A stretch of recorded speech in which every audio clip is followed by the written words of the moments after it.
What if I told you that banks don't lend you other people's money? They create brand new money out of nothing every time you take a loan. It sounds illegal. It's not. It's the foundation of the entire financial system, and nobody explains it. Meet Jake, 28, works 9 to 5, just got approved for a $30,000 car loan. He thinks the bank took $30,000 from someone else's savings and gave it to him. He's wrong. Dead wrong. Here's what actually happened.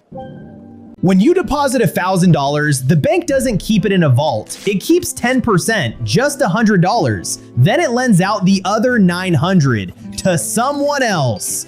As a brand new loan, your $1,000 just became $1,900. But it doesn't stop there. That $900 gets deposited somewhere else. That bank keeps $90, lends $810. Then that $810 gets deposited, lent again. Your original $1,000 becomes almost $10,000. That's the money multiplier. Jake's $30,000 car loan? The bank didn't have $30,000. It had maybe $3,000 in reserve. It typed $30,000 into a computer and your loan balance appeared. Digital money created by keystrokes. Welcome to modern banking. Here's the beautiful part. For banks, they created $30,000 from nothing, then charge you interest on money they never had. 5% on $30,000 is $1,500 per year, pure profit, on money that didn't exist before you walked in. But here's what they don't tell you. You can use this exact same system, not by starting a bank, but by understanding leverage. The wealthy don't use their own money. They use the bank's created money and make it work for them. Trick 1, real estate leverage. Jake buys a $200,000 rental property, puts down $40,000. The bank creates the other $160,000. Tenants pay the mortgage. Jake builds equity with money the bank invented. Trick 2, business credit. Start a business, build business credit separate from personal. Banks will lend your business money they create. If it grows, you profit. If it fails, personal assets are protected.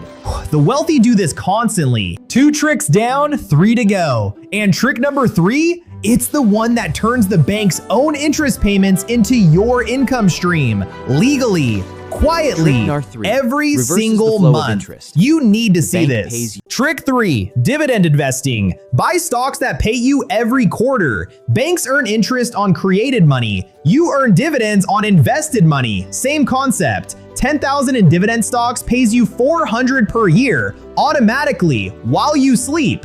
Trick 4, the credit card reversal. Banks make billions charging interest, but cashback cards pay you 2%. Spend $3,000 monthly and pay it off. That's $720 per year. The bank paying you. Trick 5, the ultimate leverage. Index funds. S&P 500 returns 10% per year for 50 years. $500 per month into an index fund. 30 years, over $1 million. From $500 a month. Compound leverage. Now combine all 5. Real estate equity building, business income growing, dividends compounding, cashback flowing, index funds multiplying. 5 income streams, all powered by the bank's money creation system. You didn't beat the system, you joined it. But a warning, leverage is a double-edged sword. The same system that multiplies gains also multiplies losses. Borrow too much, invest too aggressively, and leverage will crush you. The wealthy use leverage carefully, never recklessly. Here's the complete map. Banks create money from deposits, charge interest on it. The wealthy borrow that money at low rates, invest at higher rates. Keep the difference. 5 tricks, 1 system, 2 outcomes. Jake's 90-day plan. Month 1, open a brokerage, start $500 per month into an index fund. Month 2, apply for cashback credit card. Month 3, research your first rental or side business. 90 days, new system. Banks don't hate customers who understand leverage. They prefer them. Informed borrowers are reliable, the bank profits, you profit too. That's the difference between a customer and a client. Become a client. Every dollar in your bank account was created from thin air. That's not a conspiracy. That's a fact. The question isn't whether you believe it. The question is, now that you know, what will you do differently starting tomorrow? Subscribe! Next week, the 5 credit score secrets that banks use to decide your financial future. Your credit score isn't what you think, and you're probably destroying it right now without knowing. See you next week.